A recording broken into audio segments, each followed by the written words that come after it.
Imagine 13 unrelated cases of people falling from windows occur across the country over the course of 2 years, among businessmen and officials in the same field. Some leave notes, some don't. The families say, "He would never have done it." Official investigations are quickly closed. There are no independent ones.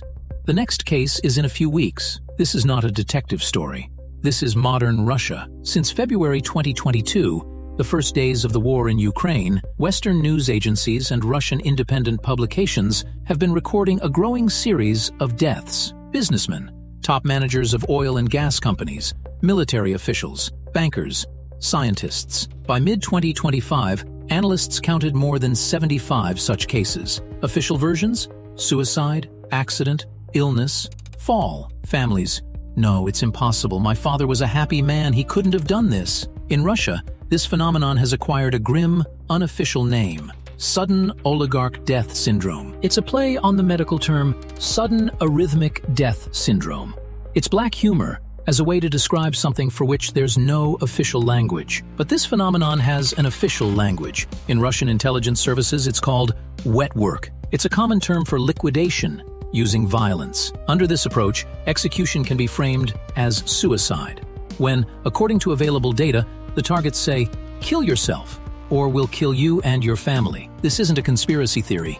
It's a documented practice, confirmed by Western intelligence analysts and defectors from Russian security forces. And she has a story, not a short one. In November 2006, Alexander Litvinenko, a former FSB officer who fled to London and became an informant for British intelligence, died of polonium-210 poisoning. The radioactive substance was added to his tea during a meeting in a London bar. A British investigation in 2016 concluded that the murder was likely approved by President Putin and FSB Director Patrushev. Russia denies the charges. March 2018.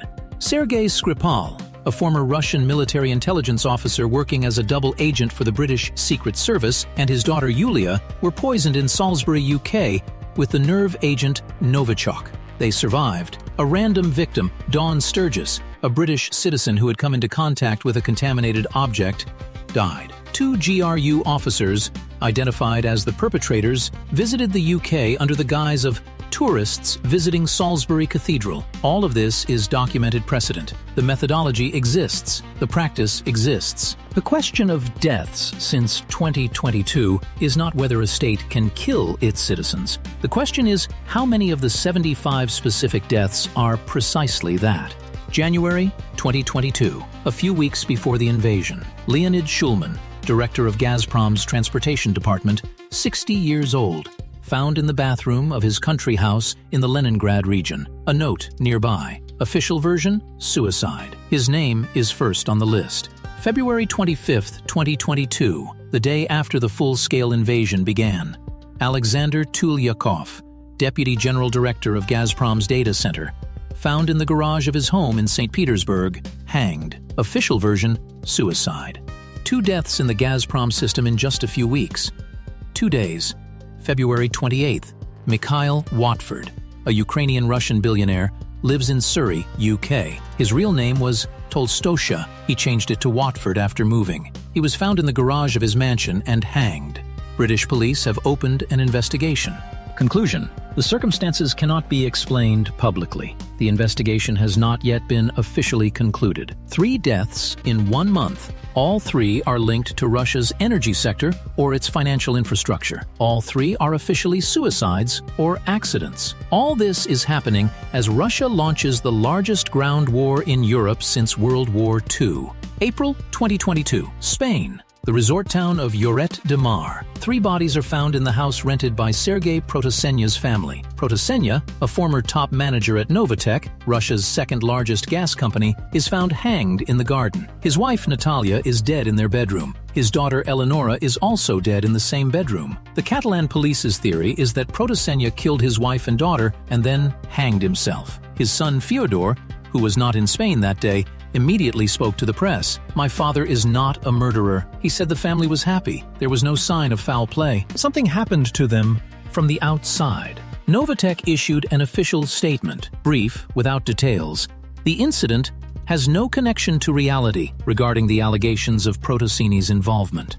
That same week, in April 2022, Vladislav Avayev, former vice president of Gazprom Bank and a former FSB officer, was found dead in his Moscow apartment. The bodies of his wife and 13-year-old daughter were found next to him. The official version: Avayev killed his wife and daughter, then shot himself. Former Gazprom Bank vice chairman Igor Volobuyev, who left Russia after the war began, said in an interview, "It was staged. It's hard to say why, exactly. Perhaps he knew something." Two similar cases, a family murder, then a suicide, occurred within a few days. Both were related to the gas industry. Both were officially closed quickly. And another incident from that same April. Not death, poisoning. Roman Abramovich arrived in Kiev for peace talks as an unofficial mediator. After the meeting, he and several Ukrainian negotiators developed symptoms: red and burning eyes, tearing, and skin symptoms. The Russian press denied it. Ukrainian officials confirmed it. The Wall Street Journal reported that American chemical weapons experts suspect the deliberate use of a toxic substance. Abramovich survived. What exactly happened has not been officially determined. In May of that year, Alexander Subotin, a member of Lukoil's board of directors, died. The official cause of death was a heart attack. However, the circumstances raised further questions. According to Russian media, before his death, he had been visiting practitioners of alternative medicine. July 2022. Yuri Voronov, CEO of Astra Shipping, a Gazprom subcontractor, was found floating in his own pool with a gunshot wound to the head. A pistol was found next to his body. The official version? Suicide. September 1st, 2022. Ravil Maganov, 70, chairman of the board of directors of Lukoil and one of Russia's most influential oil executives, falls from the window of his hospital room at Moscow's Central Clinical Hospital, where he is being treated for heart problems. He was on the 6th floor. The hospital is a state-run facility serving high-ranking officials and top managers. Lukoil wrote in its official statement, Maganov died of a serious illness. There was no mention of his fall from the window. That was reported by the Russian press. A few details that journalists noted. First, heart disease is not a death sentence. Maganov was undergoing treatment but was not in critical condition, according to sources close to his family. Second, a state hospital of this caliber has security guards. How someone could fall from the 6th floor, either by jumping, falling, or being thrown, without someone intervening or recording, remains unanswered. Third, Maganov was a signatory of Lukoil's anti-war statement in February, the most high-profile corporate statement against war in Russia. Context: Lukoil issued an official statement in February 2022, immediately after the invasion began. It was one of the few major Russian businesses to do so publicly. The company called for a swift end to the armed conflict and expressed condolences to all victims. By Russian corporate standards, this was extremely bold. Maganov was part of the leadership team that made this decision. 6 months later, he falls from the window of a state hospital. December 24th, 2022. India, Odisha, Hotel. Pavel Antov, founder of Vladimirsky Standard, Russia's largest sausage producer, and one of the richest members of the State Duma, falls from the window of the Sai International Hotel during a business trip. 2 days earlier, his colleague and business partner, Vladimir Budsky, died at the same hotel. The official explanation for his death was a heart attack. The theory that 2 deaths at the same hotel within 2 days were connected has not been publicly investigated. The context for Antov: in March 2022, he accidentally posted a message in a WhatsApp chat criticizing Russia's bombing of Ukraine. He quickly deleted it. He later claimed it was a mistake, that the message was a monstrous misunderstanding, and that he supported the war. A State Duma deputy posting a critical message on a messenger is no small matter. June 2023, the 24th. Wagner begins the March of Justice on Moscow. Prigozhin leads the columns north. That same night, 28-year-old Kristina Baikova, vice president of Lokobank, falls from the 11th floor window of her Moscow apartment. The exact connection between these two events, the march and Baikova's death, is unknown. Several publications have noted the coincidence of the dates. August 23rd, 2023. A plane carrying Yevgeny Prigozhin and 10 others crashes in the Tver region. Prigozhin and everyone on board perish. He staged a mutiny exactly 2 months earlier, on June 23rd. He survived.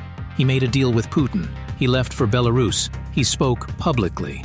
Then, the plane crashed. When asked about Putin's involvement, Kremlin spokesman Dmitry Peskov responded that the allegations were absolutely false. President Biden, when asked about Putin's involvement, responded, "I don't know the facts, but I'm not surprised." American intelligence concluded that the plane was deliberately destroyed. Several American media outlets reported this publicly, citing official sources. No official Russian investigation has been conducted with publicly released results. Now let's look at the pattern as a whole. If we take all the deaths since February 2022, what are the common characteristics of people who died under suspicious circumstances?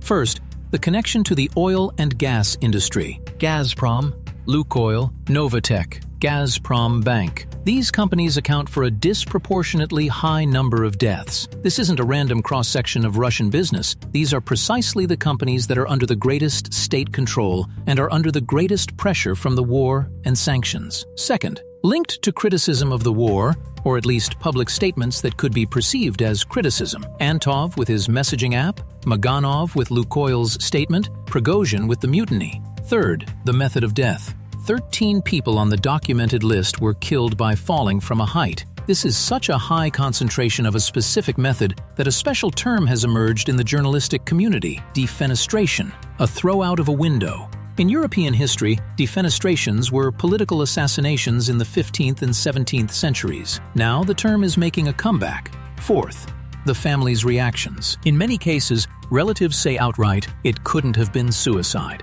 There were no signs, no reasons, no farewell words other than the official note. Protasenya's son, Maganov's colleagues, relatives of Avasev, another Gazprom Bank top manager found dead along with his wife and daughter. What do analysts say? 3 independent experts interviewed by Vox came to the same conclusion. The number of deaths is higher than random probability would suggest, but that doesn't mean they all have the same story. Some could be suicides or accidents. Some could be murders. Bill Browder, an investor and Putin critic who personally knew some of the victims, put it more bluntly. Putin personally orders the assassination of influential businessmen in critical sectors whom he considers uncontrollable and intimidates their successors with threats. This is the position of one person who has personal grounds for this assessment. The Russian government rejects any accusations of involvement in these deaths as absurd and Western propaganda. What can be said with certainty is that since February 2022, more than 75 people connected to Russian business and government agencies have died under suspicious circumstances in Russia and abroad. No independent investigations have been conducted. The families have received no answers. The cases continue. USA Today calculated back in 2017 that 38 Russian businessmen and officials died under suspicious circumstances between 2014 and 2017. So the cycle from 2022 wasn't the first. It was simply the most noticeable, the fastest, and the least concealed. Perhaps because the scale of the war requires massive control. Perhaps because sanctions and financial losses have created conflicts within the elite that were previously contained by agreements. Perhaps because some of these deaths are genuine suicides, people caught in a deadlock between a state that demands loyalty and Western sanctions that are destroying fortunes. There is no ending to this story because the series never ended. The last documented case in public Western sources was in late 2024. Name, government position. Method of death, fall from a height. Open window. Again.